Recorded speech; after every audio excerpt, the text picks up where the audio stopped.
Nobody gets out of life alive. Death is everywhere.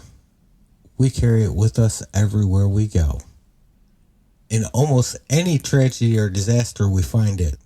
And where we find it, we find the specter of the Grim Reaper. Which is why, since this podcast is mostly about tragedies and disasters, I have chosen the Grim Reaper as not only the logo, but the mascot for the show. You may have heard me introduce him as Frank D. Reaper, but his full name is Franklin Delano Reaper, or if you prefer, FDR for short. That's right, FDR is back, and this time, he's got a whole new deal for you. This time he wants your soul. Better watch out, as something grim this way comes. Hello and welcome to Something This Way Comes. I'm Andrew, and with me is my extra special co-host, the grimmest of Grim Reapers, Frank D. Reaper. And tonight, we're taking a small break from tragedy and looking at that personification of death itself, the Grim Reaper. Since we're doing something a little different in honor of our dark mascot, thought we'd do the hosting a little differently tonight, so Frank is taking over the show. Over to you, Frank. Just kidding. Frank doesn't talk. Hell, he's made of plastic. Truth be told, he's not even in the studio with me. He's busy out in the yard being a Halloween decoration, despite the fact it's the middle of November. That's right, I'm that guy. Fucking lazy. I'm also talking to myself while pretending to talk to a plastic skeleton. But let's forget all that and get into what we came here to talk about. The Grim Reaper. So who or what is the Grim Reaper? And what isn't it? Where does the concept come from? Well, to start, the Grim Reaper is the personification of death itself. A spectral entity that collects the souls of the dead and leads them to the afterlife. It is not an angel or a demon, as some would call it, and has no real connection to any religion. Being more of a folklore type being, serving as a type of psychopomp, or a being with the responsibility of escorting the newly dead to the afterlife. Most major religions have their own version of the angel of death, from Michael in Christianity, Azrael in Islam, and Malak HaMavet in Judaism, all tasked with basically the same thing, to collect the souls of the dead and ferry them to the afterlife. Most beliefs of the Grim Reaper hold that he doesn't kill those he comes for.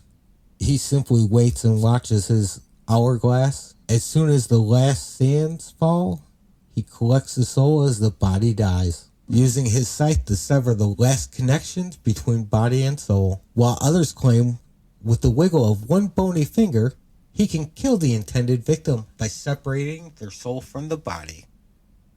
The Grim Reaper normally appears as a skeletal figure in a dark robe carrying a large scythe and an hourglass.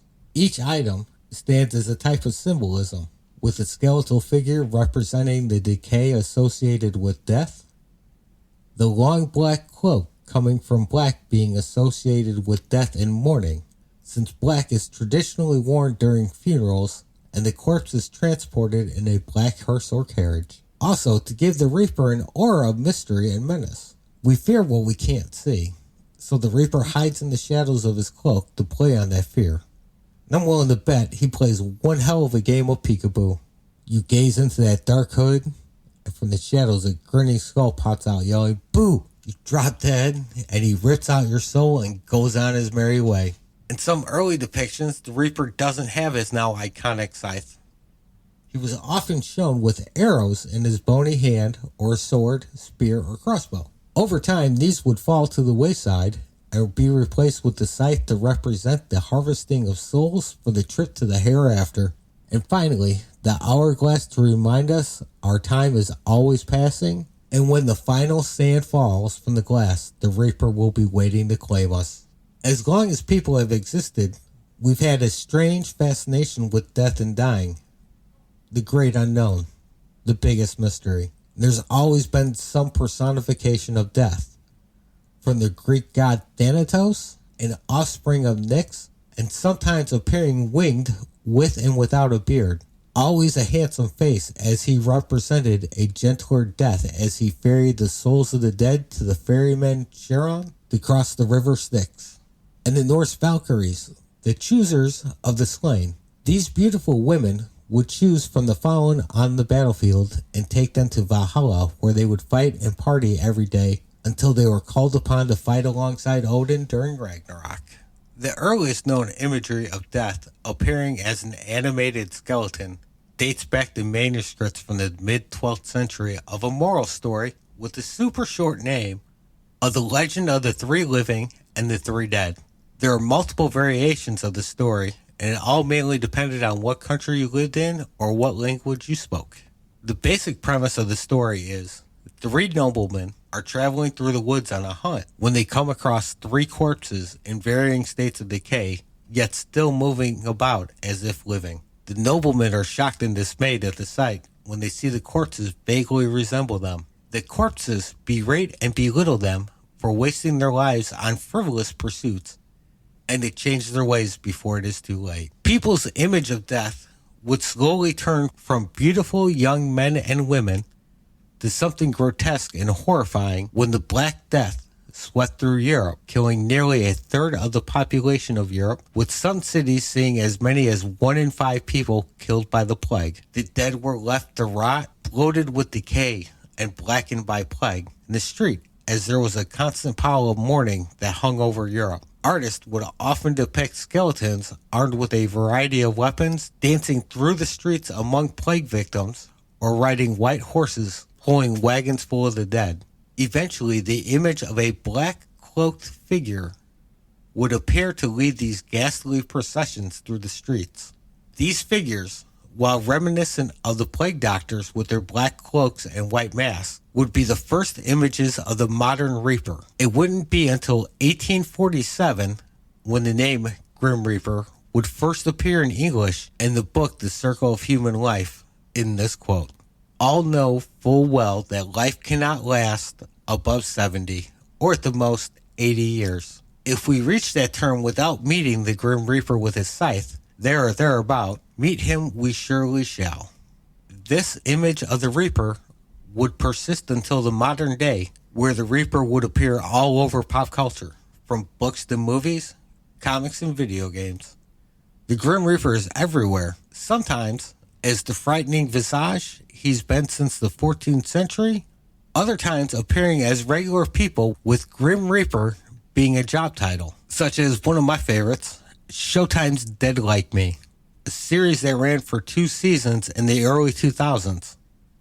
I focused on a group of individuals who had to serve as a Grim Reaper, being unable to pass on until they reached a certain quota, with Georgia being the main character who gets killed by a toilet seat falling from the Mir space station in the pilot episode. The show goes on to deal with her adjusting to her new job, along with a small team of Reapers who help her along the way, and her family who are dealing with George's death. This was a fantastic show.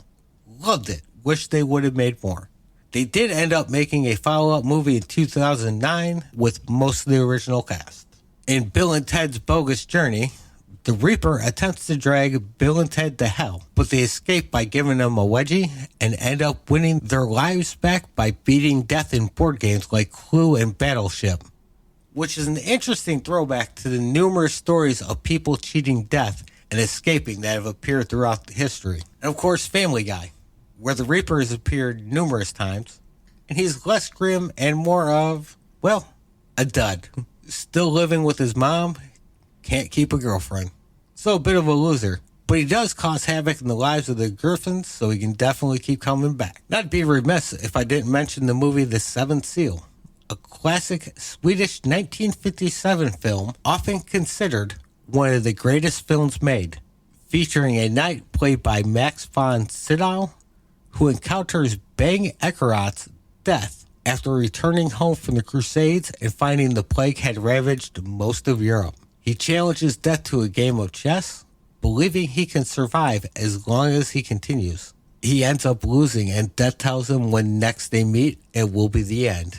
And that was some of the history of the Grim Reaper. It would take hours, really, to go through every single story people had told of this spectral entity. So I chose some of my favorite appearances of Grim and left out quite a few. Thanks for listening, and as always, if you have questions, comments, or even just want to talk about your favorite Grim, you can email the show at podsomething@gmail.com. And don't forget to leave a rating and review.